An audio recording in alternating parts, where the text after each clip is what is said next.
Hello everyone, welcome to Students Unique Academy. आज है 8 अक्टूबर 2023 और आज की जो मोस्ट इम्पॉर्टेंट करंट अफेयर है उसकी बात करेंगे। आज हमारी ये संडे स्पेशल डिवीजन क्लास रहेगी, ठीक है। तो हमारा पहला क्वेश्चन कह रहा है कि हाल ही में जीएसटी परिषद की 52वीं बैठक कहाँ हुई है। तो रिसेंटली जीएसटी परिषद की 52वीं बैठक हुई है और हमारे एग्जाम्स के लिए इंपॉर्टेंट है। तो ये कहाँ हुई है? ऑप्शन ए है नई दिल्ली, ऑप्शन बी है श्रीनगर, ऑप्शन सी है तिरुवनंतपुरम, ऑप्शन डी है शिमला। तो हमारा सही आंसर हो जाएगा ऑप्शन ए नई दिल्ली। भारत की राजधानी नई दिल्ली में जीएसटी परिषद की 52वीं बैठक संपन्न हुई है, ठीक है। और नई दिल्ली जो है वो भारत की कैपिटल 1911 में बनी थी। इससे पहले कोलकाता भारत की कैपिटल थी। वहीं जीएसटी की फुल फॉर्म होती है गुड्स एंड सर्विस टैक्स। और बात करें अगर हम श्रीनगर की, तो ये जम्मू कश्मीर की कैपिटल है। जम्मू कश्मीर पहले एक राज्य था, लेकिन इसमें धारा 370 लगी थी, लेकिन 31 अक्टूबर 2019 को इसे एक केंद्र शासित प्रदेश बना दिया गया। इसके उपराज्यपाल है मनोज सिन्हा। तिरुवनंतपुरम जो है वो केरल की कैपिटल है। केरल के चीफ मिनिस्टर है पिनराई विजयन। और कथकली और मोहिनीअट्टम यहाँ का शास्त्रीय नृत्य है। शिमला और धर्मशाला ये दोनों कैपिटल हैं हिमाचल प्रदेश की, तो याद रखना। आगे बढ़ते हैं। आगे हमारा दूसरा क्वेश्चन कह रहा है कि हाल ही में फेमिना मिस इंडिया 2023 की विजेता कौन बनी है। और हमने जो मोस्ट इंपॉर्टेंट करंट अफेयर्स है वो ही लिए हैं। तो ऑप्शन ए है लीना कुमार, ऑप्शन बी है नंदिनी गुप्ता, ऑप्शन सी है किरण जॉर्ज, ऑप्शन डी है इनमें से कोई नहीं। तो हमारा सही आंसर हो जाएगा ऑप्शन बी नंदिनी गुप्ता। हाल ही में जो फेमिना मिस इंडिया 2023 है वो नंदिनी गुप्ता बनी है। और लीना कुमार से रिलेटेड इंपॉर्टेंट करंट अफेयर है कि इन्होंने फेमस पुस्तक द ऑटोबायोग्राफी ऑफ गॉड जारी की है। और किरण जॉर्ज ने इंडोनेशिया बैडमिंटन मास्टर्स में पुरुष एकल वर्ग का खिताब जीता है, ठीक है। तो सारी चीज़ें याद रखना। जो लीना कुमार है इनकी फेमस पुस्तक है the autobiography of God. Nandini Gupta ने फेमिना मिस इंडिया 2023 जीता है। और किरण जॉर्ज की बात करें तो किरण जॉर्ज की अगर बात करें तो इंडोनेशिया बैडमिंटन मास्टर्स में पुरुष एकल वर्ग का खिताब जो है वो किरण जॉर्ज ने जीता है, ठीक है। आगे बढ़ते हैं। आगे हमारा तीसरा क्वेश्चन कह रहा है, हमने इंपॉर्टेंट डेज से भी क्वेश्चन लिए हैं, तो इसी ऐसे क्वेश्चन पूछे जाते हैं और साथ ही हमारा रिवाइजन भी हो जाएगा सारे इंपॉर्टेंट डेज का। तो हमारा तीसरा क्वेश्चन कह रहा है कि हाल ही में 7 अक्टूबर को कौन सा दिवस मनाया गया है। ऑप्शन ए है विश्व कपास दिवस, ऑप्शन बी है विश्व शिक्षक दिवस, ऑप्शन सी है अंतर्राष्ट्रीय अहिंसा दिवस और ऑप्शन डी है अंतर्राष्ट्रीय कॉफी दिवस। तो हमारा सही आंसर हो जाएगा ऑप्शन है विश्व कपास दिवस। हर साल 7 अक्टूबर को विश्व कपास दिवस यानी कि वर्ल्ड कॉटन डे मनाया जाता है। वहीं अगर हम शिक्षक की बात करें तो ये हर साल 5 अक्टूबर को मनाया जाता है। वहीं जो राष्ट्रीय शिक्षक दिवस है वो 5 सितंबर को मनाया जाता है डॉक्टर सर्वपल्ली राधाकृष्णन की जयंती के रूप में। अंतर्राष्ट्रीय अहिंसा दिवस 2 अक्टूबर को मनाया जाता है। गांधी जयंती और लाल बहादुर शास्त्री की जयंती होती है। वहीं अंतर्राष्ट्रीय कॉफी दिवस 1 अक्टूबर को मनाया जाता है। तो सारे इंपॉर्टेंट डेज याद रखना। विश्व कपास दिवस मनाते हैं 7 अक्टूबर को, विश्व शिक्षक दिवस मनाते हैं 5 अक्टूबर को, अंतर्राष्ट्रीय अहिंसा दिवस मनाते हैं 2 अक्टूबर को और अंतर्राष्ट्रीय कॉफी दिवस मनाते हैं 1 अक्टूबर को। और वहीं जो ब्राज़ील में कॉफ़ी के बागान हैं उन्हें फेजेंडा कहते हैं। और भारत में सबसे ज़्यादा कॉफ़ी का उत्पादन कर्नाटक में किया जाता है। ये सारी चीज़ें भी याद रखना। आगे हमारा चौथा क्वेश्चन कह रहा है कि हाल ही में इंडोनेशिया बैडमिंटन मास्टर्स में पुरुष वर्ग का एकल खिताब किसने जीता है। तो ये मोस्ट इंपॉर्टेंट है, बताइए। रिसेंटली जो इंडोनेशिया बैडमिंटन मास्टर्स में पुरुष वर्ग का जो एकल है वो खिताब किसने जीता है। तो हमारे ऑप्शंस देख लेते हैं। तो हमारा सबसे पहला ऑप्शन कह रहा है नंदिनी गुप्ता, ऑप्शन बी कह रहा है किरण जॉर्ज, ऑप्शन सी कह रहा है लीना कुमार, ऑप्शन डी कह रहा है उपयुक्त सभी। नंदिनी गुप्ता तो होंगी नहीं क्योंकि नंदिनी गुप्ता ने फेमिना मिस इंडिया 2023 जीता है। लीना कुमार भी नहीं होंगी क्योंकि लीना कुमार की फेमस पुस्तक है द ऑटोबायोग्राफी ऑफ गॉड। तो हमारा सही आंसर और उपयुक्त सभी भी नहीं होगा क्योंकि सारे सही नहीं है, इसलिए हमारा ऑप्शन बी बचता है और यही हमारा सही हो जाएगा। किरण जॉर्ज ने इंडोनेशिया बैडमिंटन मास्टर्स में पुरुष वर्ग का एकल खिताब जीता है, ठीक है। ऑप्शन बी सही हो जाएगा। आगे बढ़ते हैं। आगे हमारा पांचवा क्वेश्चन कह रहा है कि हाल ही में नरगिस मोहम्मदी को 2023 में किस क्षेत्र में नोबेल पुरस्कार प्रदान किया गया है? ऑप्शन ए है शांति में, ऑप्शन बी है चिकित्सा में, ऑप्शन सी है भौतिकी में और ऑप्शन डी है साहित्य में। तो बताइए अभी रिसेंटली जो नरगिस मोहम्मदी हैं उनको 2023 में नोबेल पुरस्कार प्रदान किया है, किसके लिए प्रदान किया गया? मोस्ट इंपॉर्टेंट करंट अफेयर है। तो हमारा सही आंसर हो जाएगा ऑप्शन ए शांति में। रिसेंटली शांति में नरगिस मोहम्मदी को 2023 का नोबेल प्रदान किया गया है। वही अगर शांति की बात आई है तो वर्ल्ड पीस इंडेक्स में इंडिया की रैंक 126 रही है, ये भी याद रखना। साथ ही विश्व खुशहाली सूचकांक में भी इंडिया की रैंक रही है 126 ही। आगे बढ़ते हैं। आगे हमारा अगला क्वेश्चन कह रहा है 6 नंबर का कि हाल ही में सिमोना हालेप पर डोपिंग के आरोप में 4 साल का बैन लगाया गया है, तो इनका संबंध किस खेल से? तो बताइए हाल ही में जो सिमोन हालेप हैं उन पर डोपिंग के आरोप में 4 साल का बैन लगा दिया गया है, उनका संबंध किस खेल से है? ऑप्शन ए है टेबल टेनिस, ऑप्शन बी है क्रिकेट, ऑप्शन सी है बैडमिंटन और ऑप्शन डी है फुटबॉल। तो हमारा सही आंसर हो जाएगा ऑप्शन है टेबल टेनिस। हाल ही में सिमोना हालेप पर डोपिंग का आरोप लगाया गया है 4 साल का और इनका संबंध टेबल टेनिस से है। ठीक है, वही जो क्रिकेट है ये विजय हजारे ट्रॉफी से संबंधित है। कि आगे बढ़ते हैं। आगे हमारा अगला 7वां क्वेश्चन कह रहा है हाल ही में किस राज्य के मुख्यमंत्री ने मुख्यमंत्री लोक सेवक आरोग्य योजना शुरू की है? ऑप्शन ए है केरल, ऑप्शन बी है असम, ऑप्शन सी है मेघालय और ऑप्शन डी है हिमाचल प्रदेश। तो ऐसे जो योजनाएं हैं उनसे क्वेश्चन पूछ लिए जाते हैं। तो बताइए हाल ही में किस राज्य के मुख्यमंत्री ने मुख्यमंत्री लोक सेवक आरोग्य योजना स्टार्ट की है? तो हमारा सही आंसर हो जाएगा ऑप्शन बी असम। ठीक है, असम के मुख्यमंत्री जो हेमंत बिस्वा शर्मा हैं उन्होंने मुख्यमंत्री लोक सेवक आरोग्य योजना स्टार्ट की, ऑप्शन भी सही हो जाएगा।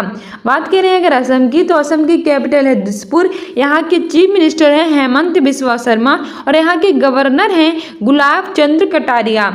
ठीक है, और असम में काजीरंगा नेशनल पार्क स्थित है। ये भी एग्जाम में पूछ लिया जाता है कि काजीरंगा नेशनल पार्क कहाँ स्थित है, तो वो स्थित है असम में, जो एक सींग वाले गेंडे के लिए प्रसिद्ध है। और असम के चोकुआ चावल को रिसेंटली जीआई टैग प्रदान किया गया है, ये भी याद रखना। और वहीं केरल की बात करें तो इसकी कैपिटल है तिरुवनंतपुरम, यहाँ के चीफ मिनिस्टर है पिनराई विजयन और वहीं केरल में कथकली और मोहिनीअट्टम शास्त्रीय नृत्य किया जाता है और असम का शास्त्रीय नृत्य है सत्रिया। मेघालय की कैपिटल है शिलोंग और यहाँ के चीफ मिनिस्टर है कॉनराड संगमा। हिमाचल प्रदेश की कैपिटल है शिमला और धर्मशाला। गवर्नर हैं श्री शिव प्रताप शुक्ल। ठीक है, आगे बढ़ते हैं। आगे हमारा अगला क्वेश्चन कह रहा है 8वें नंबर का कि हाल ही में सिंगापुर ग्रैंड प्रिक्स 2023 किसने जीता है? तो बताइए रिसेंटली जो सिंगापुर ग्रैंड प्रिक्स 2023 हुआ है वो किसने जीता है? ऑप्शन ए है नोवाक जोकोविच, ऑप्शन बी है मैक्स वर्स्टप्पन, ऑप्शन सी है कार्लोस सेज और ऑप्शन डी है राहुल नवीन। तो रिसेंटली जो सिंगापुर ग्रैंड प्रिक्स 2023 हुआ है वो किसने जीता है? तो हमारा सही आंसर हो जाएगा ऑप्शन सी कार्लोस सेज। Recently Singapore Grand Prix Carlos सेज ने जीता है। नोवाक जोकोविच ने क्या जीता है? इन्होंने यूएस टेनिस ओपन में पुरुष एकल वर्ग का खिताब जीता है। ठीक है, आगे बढ़ते हैं। आगे हमारा अगला क्वेश्चन कह रहा है 9वें नंबर का कि हाल ही में कौन सा राज्य पहली बार राष्ट्रीय खेलों की मेजबानी करेगा? और एक मोस्ट इंपॉर्टेंट है हमारे एग्जाम्स के लिए। तो बताइए रिसेंटली कौन सा राज्य है जो पहली बार राष्ट्रीय खेलों की मेजबानी करेगा? ऑप्शन ए है आंध्र प्रदेश, ऑप्शन बी है जम्मू कश्मीर, ऑप्शन सी है हिमाचल प्रदेश और ऑप्शन डी है गोवा। तो हमारा सही आंसर हो जाएगा ऑप्शन डी गोवा। रिसेंटली जो गोवा है वो पहली बार राष्ट्रीय खेलों की मेजबानी करेगा, ऑप्शन डी सही हो जाएगा। बात करें अगर गोवा की तो इसकी कैपिटल है पणजी, यहाँ के चीफ मिनिस्टर है प्रमोद सावंत। वहीं हिमाचल प्रदेश की कैपिटल है शिमला और धर्मशाला और यहाँ के गवर्नर है शिव प्रताप शुक्ल। जम्मू कश्मीर की कैपिटल है श्रीनगर और यहाँ के उपराज्यपाल है मनोज सिन्हा। आंध्र प्रदेश की कैपिटल है विशाखापट्टनम। आगे बढ़ते हैं। आगे हमारा अगला क्वेश्चन आ रहा है 10वें नंबर का कि हाल ही में नए संसद भवन में प्रस्तुत महिला आरक्षण विधेयक में कितने प्रतिशत महिलाओं को आरक्षण प्रदान किया गया है? तो बताइए रिसेंटली जो नया संसद भवन बना है उसमें महिला आरक्षण विधेयक में कितने प्रतिशत महिलाओं को आरक्षण प्रदान किया गया है? कितने प्रतिशत महिलाओं को आरक्षण दिया गया है? ऑप्शन ए है 30%, ऑप्शन बी है 33%, ऑप्शन सी है 35%, ऑप्शन डी है 37%। तो हमारा सही आंसर हो जाएगा ऑप्शन बी 33%। अभी रिसेंटली नए संसद भवन में प्रस्तुत महिला आरक्षण विधेयक जिसका नाम है नारी शक्ति वंदन अधिनियम, उसके तहत महिलाओं को 33% आरक्षण लोकसभा में प्रदान किया गया है। 33% आरक्षण प्रदान किया गया है। ठीक है, आगे बढ़ते हैं। आगे हमारा अगला क्वेश्चन कह रहा है कि हाल ही में राजस्थान ने कितने नए जिले बनाने की घोषणा की है। ऑप्शन ए है 1, ऑप्शन बी है 3, ऑप्शन सी है 5 और ऑप्शन डी है 7। तो हमारा सही आंसर हो जाएगा ऑप्शन बी है 3। ठीक है, मोस्ट इंपॉर्टेंट करंट अफेयर है। हाल ही में राजस्थान में 3 नए जिले बनाने की घोषणा की है। पहले राजस्थान में 33 जिले थे, लेकिन इसमें और जिले जोड़कर 50 जिलों की संख्या कर दी गई और अब इसमें 3 जिले और जोड़ दिए गए हैं और अब इसमें टोटल संख्या हो गई है 53। तो ये most important static GK Rajasthan exams के लिए और स्टैटिक जीके और राजस्थान के सभी एग्जाम्स के लिए मोस्ट इंपोर्टेंट क्वेश्चन बनता है कि राजस्थान के कितने नए जिले बनाने की घोषणा की गई है। तो वो 3, पहले कितने थे 33, बाद में कितने हुए 50 और अब वर्तमान में राजस्थान में कितने जिले हैं तो वो हैं हमारे 53। ठीक है, 53 हैं। राजस्थान की बात करें तो इसकी कैपिटल है जयपुर, यहाँ की जिसे हम पिंक सिटी कहते हैं। यहाँ के चीफ मिनिस्टर हैं अशोक गहलोत और गवर्नर है कलराज मिश्र और कालबेलिया यहाँ का फेमस नृत्य है और ये मोस्ट इंपॉर्टेंट है एग्जाम्स के लिए। हमारे अगला 12वां क्वेश्चन कह रहा है कि हाल ही में यूनेस्को की विश्व विरासत सूची में शामिल होने वाला 42वां भारतीय स्थल कौन सा है। तो बताइए, जो यूनेस्को की विश्व विरासत स्थल सूची है उसमें शामिल होने वाला 42वां भारतीय स्थल कौन सा है। तो ऑप्शन ए है शांति निकेतन, ऑप्शन बी है रमप्पा मंदिर, ऑप्शन सी है धोलावीरा और ऑप्शन डी है होयसल मंदिर समूह। तो हमारा सही आंसर हो जाएगा ऑप्शन डी होयसल मंदिर समूह, जो कि है कर्नाटक में और ये 42 नंबर का बन गया है हमारा विरासत सूची में शामिल होने वाला यूनेस्को की। वही बात करें यूनेस्को की तो इसकी फुल फॉर्म होती है United National Education Scientific for Culture Organization. इसकी स्थापना 1945 में हुई थी और इसका हेडक्वार्टर फ्रांस के पेरिस में स्थित है और अब इसने वर्तमान में भारत में 42 विश्व धरोहर स्थलों को शामिल कर लिया गया है, जिसमें 42 नंबर का है होयसल मंदिर समूह जो कर्नाटक में है और 41 नंबर का है शांति निकेतन जो कि पश्चिम बंगाल में है। रमप्पा मंदिर 39 नंबर का है जो कि तेलंगाना में है और धोलावीरा 40वें नंबर का है जो कि गुजरात में है। तो सारे याद रखना, होयसल मंदिर समूह कहाँ है, कर्नाटक में है। कौन से नंबर का है, 42 नंबर का है। धोलावीरा कहाँ है, गुजरात में है, कितने नंबर का है, 40वें नंबर का है। रमप्पा मंदिर कहाँ है, तेलंगाना में है, कितने नंबर का है, 39 नंबर का है। शांति निकेतन कहाँ है, वेस्ट बंगाल यानी पश्चिम बंगाल में है, कितने नंबर का, 41 नंबर का है। ठीक है, और रिसेंटली 2 इसने शामिल किए हैं, पहले 40 थे अब 40 थे, इसने 2 और शामिल कर लिए गए शांति निकेतन होयसल मंदिर समूह को। ठीक है, जिसमें 41वें नंबर का है शांति निकेतन, 42 नंबर का है होयसल मंदिर समूह। आगे बढ़ते हैं। आगे हमारा 13वां क्वेश्चन कह रहा है कि हाल ही में किस राज्य के चोकुआ चावल को जीआई टैग मिला है। ऑप्शन ए है असम, ऑप्शन बी है अरुणाचल प्रदेश, ऑप्शन सी है मेघालय, ऑप्शन डी है मणिपुर। तो हमारा सही आंसर हो जाएगा ऑप्शन असम। अभी रिसेंटली असम के चोकुआ चावल को जीआई टैग प्राप्त हुआ है। बात करें अगर असम की तो इसकी कैपिटल है दिसपुर, यहाँ के चीफ मिनिस्टर हैं हेमंत बिस्वा शर्मा और यहाँ के गवर्नर हैं गुलाब चंद्र कटारिया। रिसेंटली यहाँ के चोकुआ चावल को जीआई टैग प्राप्त हुआ है। और असम में है काजीरंगा नेशनल पार्क जो एक सींग वाले गैंडे के लिए काफ़ी फेमस है। और वहीं असम का शास्त्रीय नृत्य है सत्रिया। जीआई की बात करें तो मैंने काफ़ी बार एग्जाम में बताया है और रिवीजन करते रहिए, क्योंकि वो रिवीजन नहीं करेंगे तो आप भूल जाएंगे। तो फिर से रिवीजन कीजिए कि मेरे साथ बोलिए कि जीआई की फुल फॉर्म होती है जियोग्राफिकल इंडिकेशन यानी कि भौगोलिक संकेत, और ये किसी विशेष क्षेत्र में विशेष वस्तुओं को प्रदान किया जाता है। यह 1999 का एक्ट है। सबसे पहले 2004 में पश्चिम बंगाल के दार्जिलिंग की चाय को प्रदान किया गया था। 10 वर्षों के लिए प्रदान किया जाता है और हमारे वाणिज्य और उद्योग मंत्रालय के मंत्री हैं पीयूष गोयल, उनके द्वारा प्रदान किया जाता है। और अरुणाचल प्रदेश की कैपिटल है ईटानगर और मेघालय की कैपिटल है शिलांग और मणिपुर की कैपिटल है इम्फाल। ठीक है, ये सारी चीज़ें भी याद रखना, हमारी स्टैटिक जी के लिए मोस्ट इंपॉर्टेंट है। फिर हमारा 14वां क्वेश्चन कह रहा है कि हाल ही में संपूर्ण पुष्टि योजना किसने प्रारंभ की है? ऑप्शन ए है पश्चिम बंगाल, ऑप्शन बी है उड़ीसा, ऑप्शन सी है राजस्थान और ऑप्शन डी है केरल। तो बताइए भी रिसेंटली संपूर्ण पुष्टि योजना है ये किसने प्रारंभ की है? तो इसमें हमारा सही आंसर हो जाएगा option B Orissa. Recently Orissa राज्य ने संपूर्ण पुष्टि योजना प्रारंभ की है। उड़ीसा की कैपिटल है भुवनेश्वर, यहाँ की चीफ मिनिस्टर है नवीन पटनायक और यहाँ की गवर्नर है गणेशी लाल और यहाँ का शास्त्रीय नृत्य है उड़िया। पश्चिम बंगाल की बात करें तो इसकी कैपिटल है कोलकाता, जो पहले थी हमारी भारत की कैपिटल, लेकिन 1911 में न्यू दिल्ली को बना दिया गया। पश्चिम बंगाल की कैपिटल जो कोलकाता है वो हुगली नदी के तट पर स्थित है। यहाँ की चीफ मिनिस्टर है ममता बनर्जी और ये अपनी बाउंड्री बांग्लादेश और नेपाल के साथ टच करता है। राजस्थान की कैपिटल है जयपुर, इसे पिंक सिटी कहते हैं। यहाँ टोटल 53 जिले हो गए हैं, पहले इसमें 33 थे और एड हुए 50 और एड हुए आपकी बार 3 तो 53 हो गए हैं। और महलों के लिए काफ़ी फेमस है। यहाँ जयगढ़ पोर्ट, हवा महल, जल महल, आमेर पोर्ट, नाहरगढ़ पोर्ट स्थित है। केरल की कैपिटल है तिरुवनंतपुरम, यहाँ के चीफ मिनिस्टर है पिनराई विजयन। कथकली और मोहिनीअट्टम यहाँ का शास्त्रीय नृत्य है। आगे बढ़ते हैं। आगे हमारा 15वां क्वेश्चन कह रहा है कि हाल ही में चिकल कालो उत्सव कहाँ मनाया गया है? तो बताइए रिसेंटली जो चिकल कालो फेस्टिवल है वो सेलिब्रेट किया गया है, तो वहाँ कहाँ किया गया है?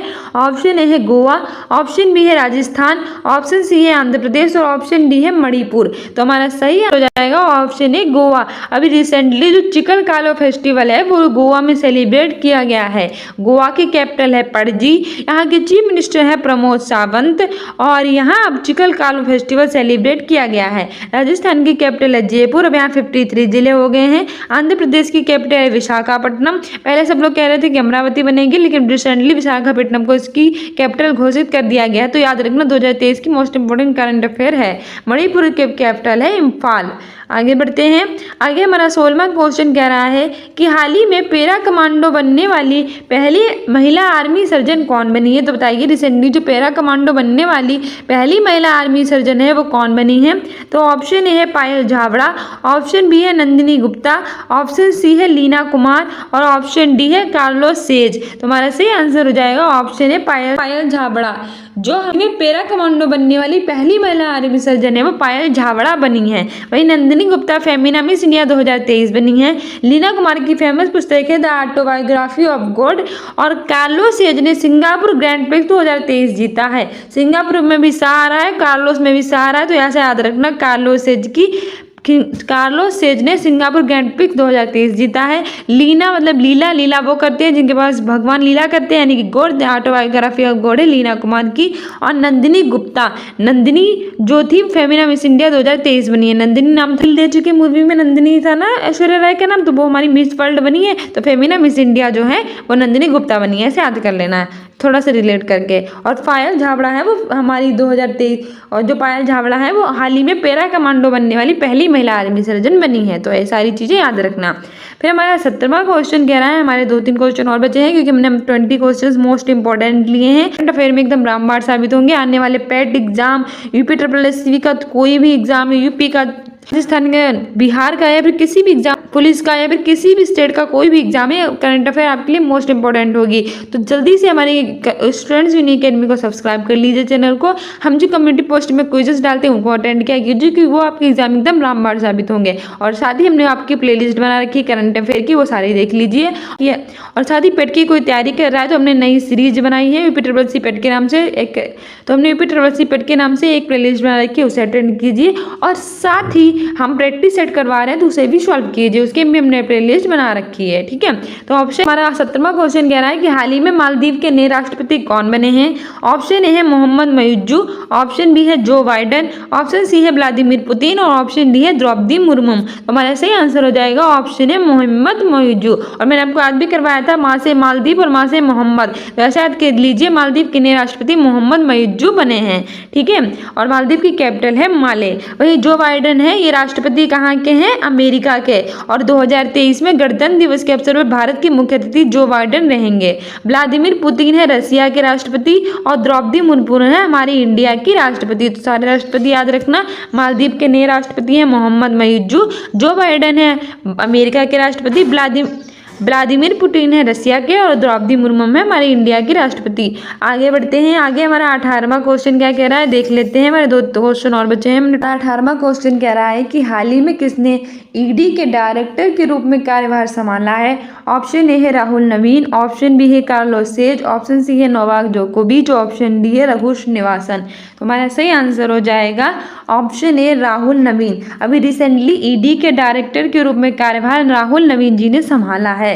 वहीं कार्लोस सेज, इन्होंने सिंगापुर ग्रैंड प्रिक्स 2023 जीता है। नोवाक जोकोविच ने यूएस टेनिस ओपन 2023 जीता है और रघु श्रीनिवासन को बीआरओ के नए चीफ बनाया गया है। बीआरओ यानी कि बॉर्डर रोड ऑर्गेनाइजेशन, और इसके नए चीफ बने हैं रघु श्रीनिवासन। इसमें रघु में रा आ रहा है, बीआरओ में भी रा आ रहा है, तो ऐसे याद रखना। बीआरओ के नए चीफ है रघु श्रीनिवासन और यूएस टेनिस ओपन 2023 नोवाक जोकोविच ने जीता है। सिंगापुर ग्रैंड प्रिक्स कार्लोस सेज ने जीता है, दोनों में सासा आ रहा है। और ईडी के डायरेक्टर के रूप में कार्यभार संभाला है राहुल नवीन ने। ईडी 2 शब्द आ रहे, राहुल नवीन 2 शब्द आ रहे हैं, ऐसे याद कर लेना। आगे बढ़ते हैं और हमारा 19वां और एफआईएसयू वर्ल्ड यूनिवर्सिटी गेम्स 2023 पदक तालिका में भारत कौन से स्थान पर है और मोस्ट इंपोर्टेंट है। ऑप्शन ए है 4, ऑप्शन बी है 7, ऑप्शन सी 126, ऑप्शन डी 127। तो हमारा सही आंसर हो जाएगा ऑप्शन बी 7वें। जो है रिसेंटली एफआईएसयू वर्ल्ड यूनिवर्सिटी गेम्स 2023 पदक तालिका जारी हुई है, उसमें इंडिया की रैंक 7वें नंबर पे रही है। ऑप्शन बी सही हो जाएगा। वही चौथे पे किसकी इंडिया रैंक रही है। एयर इंडेक्स में इंडिया की रैंक रही है 14वें नंबर पे। वर्ल्ड हैप्पीनेस इंडेक्स और वर्ल्ड पीस इंडेक्स यानी कि विश्व शांति सूचकांक और विश्व खुशहाली सूचकांक में इंडिया की रैंक 126 रही है। और ग्लोबल जेंडर गैप इंडेक्स में इंडिया की रैंक 127वीं रही है। तो सारी रैंक याद रखना।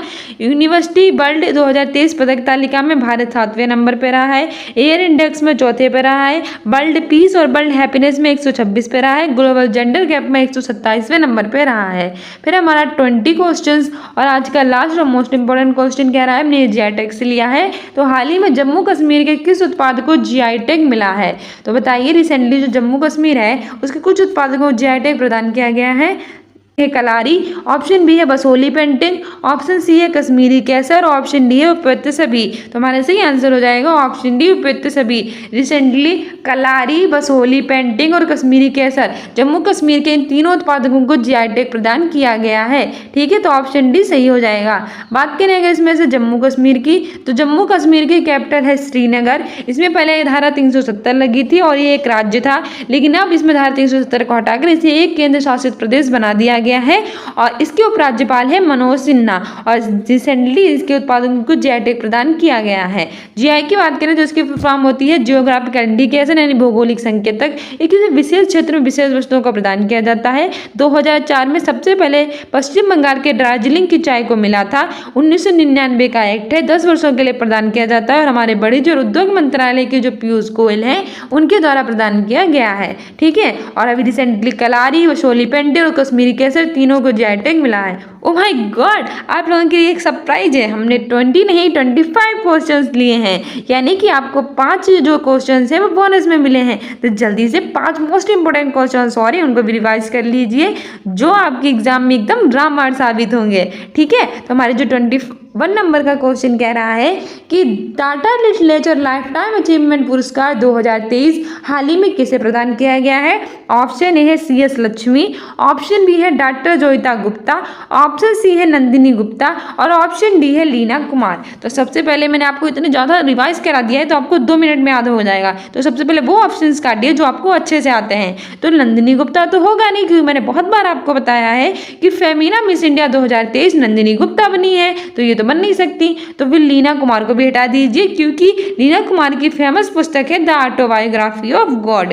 फिर अब बची है CS लक्ष्मी और डॉक्टर जोईता गुप्ता। तो इन दोनों में से बताइए रिसेंटली किसे Tata literature lifetime achievement पुरस्कार 2023 प्रदान किया गया है। तो हमारा सही आंसर हो जाएगा option A CS Lakshmi. Recently CS Lakshmi को Tata literature lifetime achievement पुरस्कार 2023 प्रदान किया गया है। अब डॉक्टर जोईता गुप्ता के बारे में आप सोच रहे होंगे ये कौन बनी है, तो इसके भी रिलेटेड एक मोस्ट इंपॉर्टेंट करंट अफेयर है। तो इससे रिलेटेड क्या है, भी रिसेंटली हुआ क्या है कि जलवायु परिवर्तन के लिए जो स्पिनोजा पुरस्कार है 2023 में वो प्राप्त हुआ है डॉक्टर जोइता गुप्ता को। ठीक है, तो ऑप्शन बी हो जाए। ठीक है, तो ये भी याद रखना। तो हमारा सही आंसर हो जाएगा option A CS Lakshmi. Recently Tata literature lifetime achievement पुरस्कार 2023 CS लक्ष्मी को मिला है। और हमारा जलवायु परिवर्तन के लिए स्पिनोजा पुरस्कार है वो प्राप्त हुआ डॉक्टर जोइता गुप्ता को। ठीक है, टाटा की बात करें तो CS लक्ष्मी, लक्ष्मी मैया मतलब पैसे, और पैसे को कोई टाटा नहीं कर सकता, तो ऐसे याद रखना। टाटा लिटरेचर मिला है CS लक्ष्मी को। और जलवायु परिवर्तन में जा रहा है और डॉक्टर जोइता में भी जा रहा है, तो जलवायु परिवर्तन के लिए जो पुरस्कार मिला है वो डॉक्टर जोइता गुप्ता को मिला है स्पिनोजा पुरस्कार। नंदिनी गुप्ता फेमिना मिस इंडिया 2023 में नहीं है। लीना कुमार की फेमस पुस्तक है द ऑटोबायोग्राफी ऑफ गॉड। ठीक है, आगे बढ़ते हैं। आगे हमारा 22वां और मोस्ट इंपॉर्टेंट क्वेश्चन कह रहा है कि हाल ही में सुधा मूर्ति कौन सा अवार्ड पाने वाली पहली महिला बन गई हैं। ऑप्शन ए है global India award, option B है lifetime achievement award, option C है दादा साहब फाल्के अवार्ड, और ऑप्शन डी है इनमें से कोई नहीं। तो बताइए रिसेंटली जो सुधा मूर्ति है वो कौन सा अवार्ड पाने वाली पहली महिला बन गई है। हमारा सही आंसर हो जाएगा option a global India award. Global India award पाने वाली जो सुधा मूर्ति है वो पहली महिला बन गई हैं। ठीक है, हमारा ऑप्शन ही सही हो जाएगा। वहीं दादा साहब फाल्के अवार्ड जो है वो मिला है हमारी वाहिदा रहमान जी को, ये भी याद रखना। आगे बढ़ते हैं। आगे हमारे 23rd नंबर का क्या क्वेश्चन कह रहा है। 2 क्वेश्चन और बचे हैं और हाँ आपकी फाइनली 2 ही बचे हैं। ठीक है, तो जल्दी से उसे भी रिवाइज कर लीजिए। 23 नंबर का क्वेश्चन कह रहा है कि हाल ही में महेंद्र सिंह धोनी को किसका ब्रांड एम्बेसडर बनाया गया है। ऑप्शन ए है फैशन ब्रांड, ऑप्शन बी है यूनिक्लो, ऑप्शन सी है जियो मार्ट, और ऑप्शन डी है इन्फोसिस। तो हमारा सही आंसर हो जाएगा ऑप्शन सी जियो मार्ट। अभी रिसेंटली महेंद्र सिंह धोनी को जियो मार्ट का ब्रांड एम्बेसडर बनाया गया है। ठीक है, महेंद्र सिंह धोनी कैसे छक्के चौके मारते हैं ना, जियो मार्ट, तो ऐसे याद रखना जियो मार्ट के बने हैं महेंद्र सिंह धोनी। अब फिर हमारा 24 नंबर का क्वेश्चन कह रहा है कि एशिया कप 2023 की विजेता टीम कौन बनी है। तो देख लीजिए एशिया टीम विजेता कौन बनी है। तो ऑप्शन ए है भारत, ऑप्शन बी है श्रीलंका, ऑप्शन डी है चाइना, ऑप्शन डी है अमेरिका। तो हमारा सही आंसर हो जाएगा ऑप्शन ए इंडिया। रिसेंटली जो इंडिया है वो बनी है 2023 की विजेता टीम। और वही बात करें इंडिया की तो इसकी कैपिटल है न्यू दिल्ली जो 1911 में बनी थी। यहाँ के प्रधानमंत्री हैं नरेंद्र मोदी, यहाँ की राष्ट्रपति हैं श्रीमती द्रौपदी मुर्मू, यहाँ के उपराष्ट्रपति हैं जगदीप धनखड़, रक्षा मंत्री हैं राजनाथ सिंह, विदेश मंत्री हैं सुब्रमण्यम जयशंकर, और हमारी वित्त मंत्री हैं निर्मला सीतारमण। साथ ही भारत और अमेरिका के बीच में वज्र प्रहार युद्ध अभ्यास और युद्ध अभ्यास 23 वज्र प्रहार और कोप इंडिया एक्सरसाइज होती है। भारत और श्रीलंका के बीच में स्लिनैक्स एक्सरसाइज होती है, और भारत और सिंगापुर के बीच में सिम्बैक्स एक्सरसाइज होती है। 28 राज्य और 8 केंद्र शासित प्रदेश हैं। बात करें श्रीलंका की तो इसकी कैपिटल है कोलंबो, श्री जयवर्धनेपुरम कोट्टम। चाइना की कैपिटल है बीजिंग और रेनमिनबी और युवान इसकी करेंसी है। अमेरिका की कैपिटल है वॉशिंगटन DC और यहाँ के राष्ट्रपति हैं जो बाइडेन, जो 2024 में भारत के गणतंत्र दिवस पर मुख्य अतिथि रहेंगे। ये सारी चीज़ें याद रखना। और इसकी अमेरिका की स्पेस एजेंसी है नासा और भारत की स्पेस एजेंसी है इसरो। और हमारा ये आज का लास्ट क्वेश्चन और मोस्ट इंपॉर्टेंट क्वेश्चन देख लेते हैं क्या कह रहा है। हमारा 25 नंबर का मोस्ट इंपॉर्टेंट क्वेश्चन कह रहा है कि हाल ही में भारत और अमेरिका के बीच में कौन सी एक्सरसाइज शुरू हुई है। ऑप्शन ए है युद्ध अभ्यास 23, ऑप्शन बी है सिम्बैक्स, ऑप्शन सी है स्लिनैक्स और ऑप्शन डी है संप्रीति। हमारा सही आंसर हो जाएगा। अभी मैंने आपको रिवाइज कराया तो चंद सेकेंड भी आपको नहीं लगेगा बताने में। तो हमारा सही आंसर है ऑप्शन ए युद्ध अभ्यास 23। रिसेंटली भारत और अमेरिका के बीच में युद्ध अभ्यास 23 स्टार्ट हुआ है। इसके अतिरिक्त कोप इंडिया और वज्र प्रहार ये भारत और अमेरिका के बीच में होता है। ठीक है, और सिम्बैक्स सिंगापुर और इंडिया के बीच में होता है। स्लिनैक्स श्रीलंका और इंडिया के बीच में होता है। संप्रीति यानी कि प्रीत और बगल वाले देश से हमने प्रीत लगाई थी, यानी कि बांग्लादेश के बीच में संप्रीति एक्सरसाइज होता है। तो सारी मोस्ट इंपॉर्टेंट एक्सरसाइज है, याद रखना। भारत और अमेरिका के बीच में युद्ध अभ्यास 23, कोप इंडिया और वज्र प्रहार होता है। सिम्बैक्स सिंगापुर इंडिया के बीच में होता है। स्लिनैक्स श्रीलंका और इंडिया के बीच में होता है। संप्रीति भारत और देश के बीच में होता है। और अमेरिका के बारे में तो आपको बता ही दिया, इसकी कैपिटल है वॉशिंगटन DC। नासा इसकी स्पेस एजेंसी है जिसकी फुल फॉर्म होती है नेशनल एरोनॉटिक स्पेस एडमिनिस्ट्रेशन। 1958 को इसकी स्थापना हुई थी। यहाँ के राष्ट्रपति है जो बाइडेन, जो 2024 में भारत के गणतंत्र दिवस के अवसर पर मुख्य अतिथि रहेंगे। और यहाँ के उपराष्ट्रपति हैं कमला हैरिस। भारत की बात करें और यहाँ की करेंसी है डॉलर। भारत की कैपिटल है न्यू दिल्ली जो 1911 में बनी थी। इसकी हाँ 28 राज्य और 8 केंद्र शासित प्रदेश है और यहाँ की करेंसी है रुपया। ठीक है। सो डियर स्टूडेंट्स, ये थे हमारे most important questions. I hope you like this video. If you like it then like, subscribe and share, और हमारे साथ बने रहिएगा क्योंकि हम आपकी मोस्ट इंपॉर्टेंट तैयारी करवाते हैं सभी एग्जाम्स के लिए। और जो भी PSC पेट है उसके एग्जाम की हम आपको तैयारी करा रहे हैं। रात की 8 बजे वाली इंपॉर्टेंट सीरीज हमने प्ले लिस्ट बना रखी है, देख लीजिएगा। और हम अब इस समय प्रैक्टिस सेट करवा रहे हैं, तो उसे भी अटेंड किया कीजिए, आपके एग्जाम्स के लिए मोस्ट इंपॉर्टेंट है। साथ ही हमारे स्टूडेंट्स यूनिक अकेडमी को इंस्टाग्राम पर भी फॉलो कर लीजिए इंपॉर्टेंट अपडेट्स और शॉर्ट्स के लिए। और आपको रील्स ऐसी मिलेंगी जो एक एक मिनट में होंगी और आपको 10 से 12 क्वेश्चंस रिवाइज करा देंगी। ठीक है। सो मिलते हैं अपने नेक्स्ट वीडियो में। If you like this video then like, subscribe and share. Thank you and bye.